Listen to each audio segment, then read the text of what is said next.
Bob Ellis is the name. I grew up partly in Minnesota and partly in St. Louis. My dad had different jobs. We moved back and forth quite a bit. I went to Washington University in St. Louis.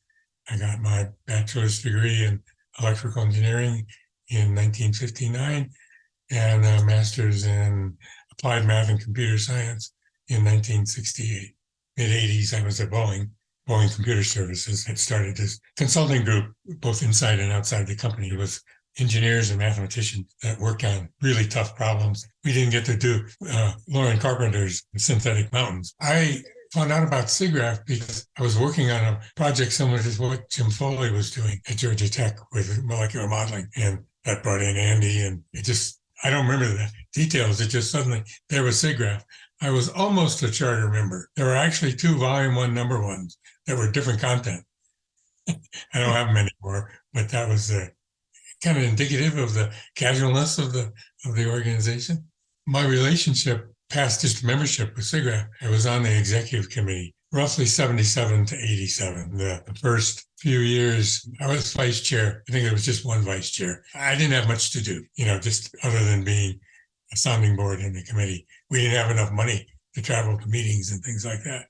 But then when I did the co-chair job for SIGGRAPH 80, which I think Jim George called me up in 78, asked if I wanted to do that. Then it became an entirely different executive committee position. We actually changed the name somewhere along the line to vice chair for conference planning. And then there was a regular vice chair too. So you can't get much deeper into SIGGRAPH and SIGGRAPH conferences than vice chair for conference planning. So a little bit about my computer graphics background. This may sound a little strange. I date my computer graphics knowledge, experience, and so on to 1958-9. My junior and senior year as a EE undergraduate, I had a class in programming IBM 650. I had a class in digital circuits.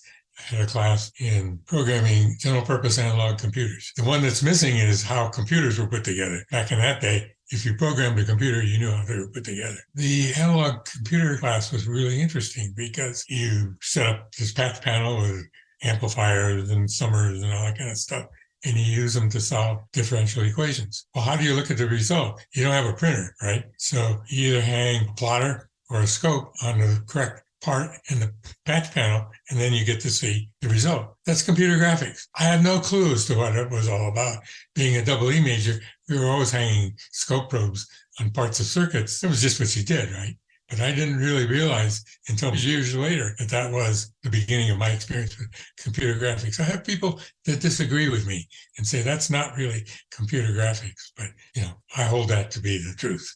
These were, very general purpose analog computers. And I did several projects during my working career there using analog computers. Patch panel, yeah. The guy I worked with, Harvey Kiloff, he was a user interface specialist, and our group did a lot of consulting with the Boeing commercial airplane company and CAD/CAM user interface capabilities. And by then I was a manager and my technical experiences were indirect, to say the least. After I graduated, I ended up with a couple of jobs where I didn't really do computer graphics. One of them was on the SAGE system, the air defense system, which is the granddaddy of computer graphics systems in my book. Unfortunately, I didn't have anything to do with the graphics part. I was in the group that was writing test programs. It wasn't until 1963 that I really got back into computer graphics. We were living in Boston at a group that had been at MIT Lincoln Lab, headed by a guy named Wesley Clark, who had developed a computer called the LINC, Laboratory Instrument Computer. Wes was very much involved in the prototyping work at MIT for the SAGE computer. So they all had built-in scopes, of course. Computers they used were these roomful of things. The idea was, well, what if biomedical researchers could have a small computer that could do all this? So they created this thing called the LINC, which had built-in A to D, D to A converter, and a little 4-inch point plotting scope. They were actually the prototypes for the deck tapes, the little tapes that you could read and write. A patch panel for patching in analog signals and so on. Everything was automatic. You wrote programs with a keyboard and text display and the point plotting scope. The cycle time was 8 microseconds. The basic memory was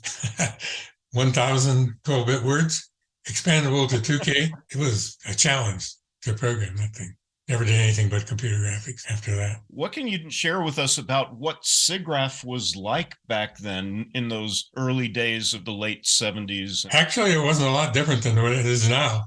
It's just instead of a 12-ring circus, that was a 4 or 5-ring circus. But there was stuff happening all the time. It was this intensive experience. And where was SIGGRAPH 1980 held? Seattle. I was working for a Boeing company. Yeah, a guy named Jim George called me up. I had just gotten to Seattle. We had just started this group. I think we should have a SIGGRAPH conference in Seattle. At that time, co-chairs was the way to go. It was during that time that we developed bringing in professional management and a load on the volunteers. Not that it's gotten any easier, but the load on the volunteers is quite a bit different than it is these days. There were some real milestones there. I think in '79, Maxine Brown had the first real exhibit. Dave Kasich, who was the exhibits chair, was looking at what she did, and he said, no way do I have the time to do that. So we hatched this idea of going out and finding a professional management company. So that's when Kenworthy came on board in 1980. We also hired a small local meeting arrangements firm. They provided basically the interactions with the local providers, the hotels, the convention center. So the 80 conference was the first SIGGRAPH held in a big city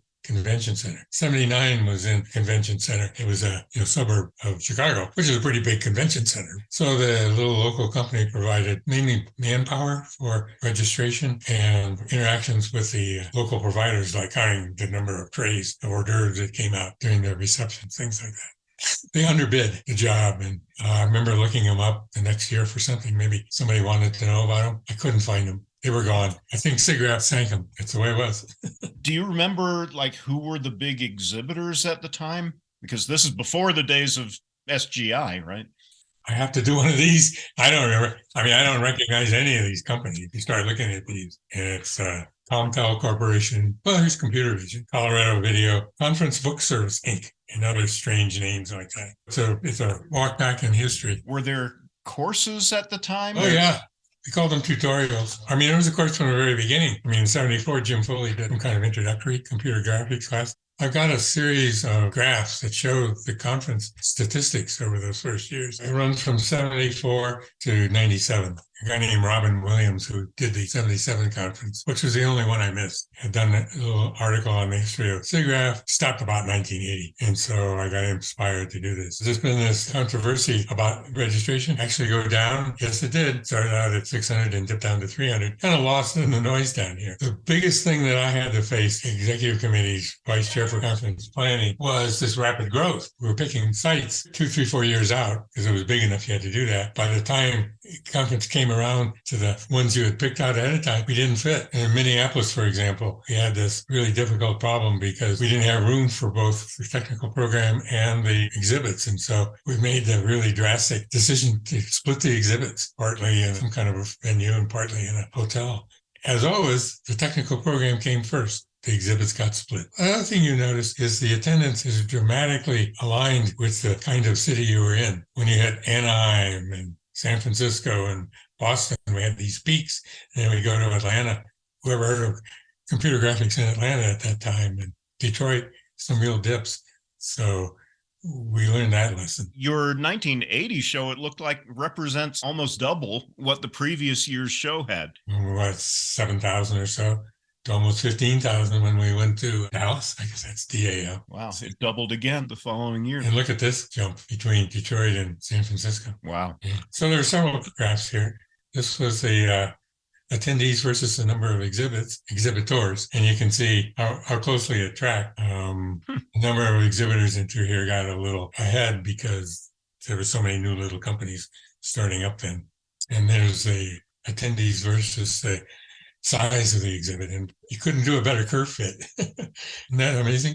And then the final one, I got industry data from Carl Machover. So I plotted the attendees versus the computer graphics industry venues. And I can't figure out what these units are. It says computer graphics industry revenues in dollars. It was certainly more than $60 million.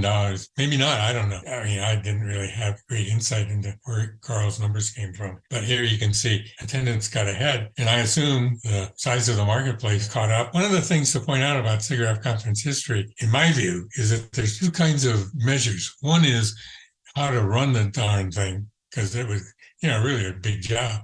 And the second was how much the conference reflected the industry and the research, not just companies, but the research topics got brought in really, really quickly, and the implementation, commercialization early in the SIGGRAPH conference kept up with that. It's been interesting. I'm putting together a panel for the conference this year on history of the conferences. I mean, my thing was mainly the management of it. I had papers in the first two, but after that, there was no way. The work I did was SIGGRAPH quality technical papers, so I kind of drifted from that. On the management side, it got to be a huge job. There were 30 or 40 people on the committee for 1980, including my wife and my older daughter.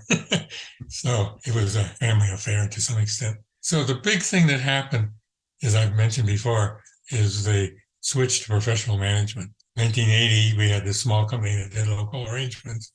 Also in 1980, we brought in the Kenworthy organization. Smith Buckland came along in 81. I got them involved.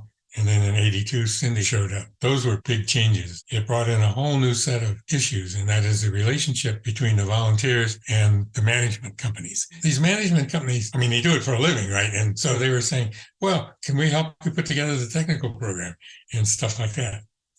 No way. As a matter of fact, the technical program was a little concern to the conference co-chairs because it ran so well and did its own thing. Volunteers don't get paid, so they get special perks. Management companies, they're employees, right? It's always a problem when you're looking at the personal relationships. I mean, SIGGRAPH was so much fun for the people that worked it that, it got to be a personal thing with them. And we had a few cases where people were doing their job as a volunteer, and then it got really big and they wanted to get paid for it. And my attitude was, well, this is an important and big enough thing. We deserve professional management that has a track record. So there were some kind of tense moments there, or a lot of tense moments for that matter. People say, well, you shouldn't really talk about this, but there was this issue dealing with ACM. The ACM conferences of that day were a couple hundred people in a conference room with textbook publishers and tables around the edge of the room. And suddenly you had, thousands of people showing up. When you're pushing the envelope, you always get into trouble. The ACM headquarters operation didn't have the kind of talent that we needed to do these really big things. The main interface was the guy who's almost retired, and he spent his career with the hotel industry. So we were in good shape in dealing with hotels. When it came to exhibit management and things like that, you realize these things when you look back. What happened was, by the time the exhibits got to be the size of ours, we had enough money to hire any expertise we needed. It was a wonderful freedom once you got the bank accounts open, got the advances and so on. ACM wanted to sign all the contracts, which was fine with me. I mean, I didn't want to put my name on the line for that. And so we worked out this relationship that turned out to be quite good. SIGGRAPH got their own ACM headquarters person, and people started working with each other. SIGGRAPH, the conference, did things that many of us had no idea ever happened at technical conferences. We had a courses reception and a technical program reception. And for one of them, we sent the attendees on boats across Puget Sound to Native American indigenous people that had salmon barbecue, sand baked out in the open and so on. And we just agonized over that. First of all, we had to go to one place in two shifts and a second place in one shift. And we thought people are not going to want to be split up like that. Plus there's this long boat ride. We didn't have to worry. People loved it. A cruise in the evening across Puget Sound, it's hard to beat. Another famous reception was the one in Boston. And it was at a museum. You'd look at a museum exhibit and you could introduce the conversations, and pretty soon people would be talking about what they did. And we had a whole run of receptions in interesting places. Then, of course, it got too big to really do that. As my co-chair and I assigned conference chair job in time for us to attend 78 and 79 as very interested parties. But there was no continuity from committee to committee because the current conference committee was too busy running the conference. When you're at a conference 2 years before the one you're going to do, you could go shadow the people and kind of learn what was going on. So I started something called the Conference Planning Committee, which is the predecessor of the CAG. And basically, it was chaired by me, and all conference committee chairs or co-chairs that had been appointed were on it. And the previous two or three times during the year, roughly quarterly, we'd have a meeting with these people. We'd get together. And it was frequently in the city of the next conference. So we got to inspect the facilities and sample the menus and things like that. But that was a big step forward. The downside was there were months where 3 out of the 4 weekends I spent in Atlanta. Leave work at Friday afternoon, evening, fly to Atlanta, spend 2 days locked up, hotel conference room, and then fly back Sunday night and go to work the next morning. You do that 3 times a year for 6-7 years. Kind of telling, but it was a big help. Was there an electronic theater at that point? Yeah, it was the era of flying logos. And most of us who were into the technical aspects got kind of tired of flying logos. A lot of us kind of had the feeling if it wasn't interactive, it wasn't interesting. But there were some classics in there. The one that everybody remembers is Lauren Carpenter's Fall of Liberty. This is the frame out of it. There was an art show, believe it or not. People tell me, I didn't notice it, that there was computer art hanging in a hallway at the convention center. I don't know who did it, how it came about, or anything. Somebody told me in 81 was the first jury art show. There's been one ever since. Now, here's a place where I was totally wrong. I thought it was a bad thing to do because it distracted from the technical content. But I was totally wrong, especially when the interactive art came along. When you look at computer graphics history, some of the earliest work was computer art. It was done at Bell Labs and places like that. There's a lot of us that thought that there's just too much emphasis on the movie special effects. I mean, you hold your conference in LA, what are you going to get? But suddenly, now it's interactive. Those things that were so difficult to do in the movies or CGI. I mean, I have a gaming laptop computer that I do Formula One racing on it and sports car racing and all that kind of stuff. It's better than being there. And we forget sometimes that these things that are, if it takes 5 hours to do a frame, that's not very interesting. But if you can do 96 frames a second of racing down a racetrack interactively, I mean, that's a big change. And so I think sometimes we forget this kind of crossover stuff. I mean, there's the gaming community, there's the CGI community, and they were just so different, needing render farms and all that. And now it's, staying on my table. One thing I remember from a review was not how fast and how this and that it was, but the temperature measured at the bottom of the computer was 134 degrees Fahrenheit.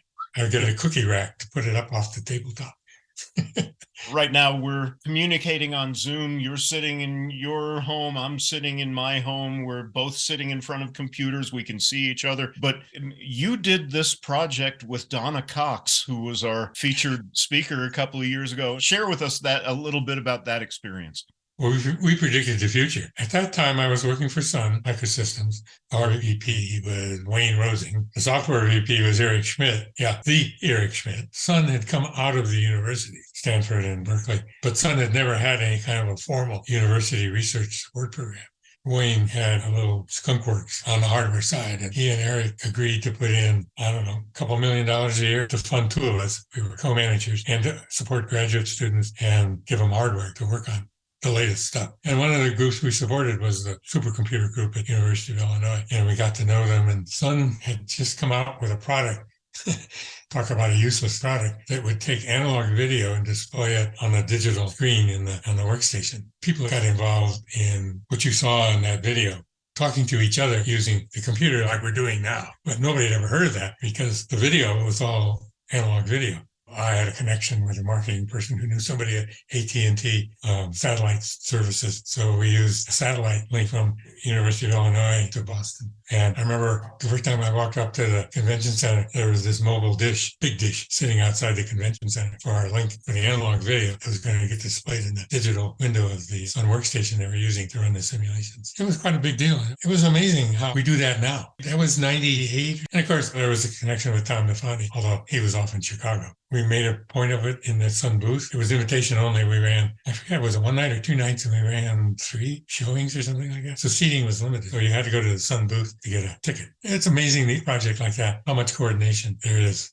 You want people to remember what a good time it was. Every SIGGRAPH is memorable. I just want people to remember that it happened. I've been putting together the SIGGRAPH 23 panel, and it's going to be a combination of the sort of things we talked about. I mean, history is great, but I think the future of things is so important. I think personally that virtual and hybrid meetings are going to be the wave of the future. The world uses 1/3 of its energy in transportation. Flying in thousands of people for a week in LA, I don't think that's going to be justified at some point, at least not those numbers. I don't know what the answer is. So I really want to, in this panel, I really want to spend some time with the people that did the recent hybrid and virtual conferences on the experiences and so on, and how do you make money off of them. And some aspects should be cheaper because you don't need huge conference rooms and so on. And when the metaverse finally happens, you'll be there with your suit that gives you all kinds of pressure feelings and things like that.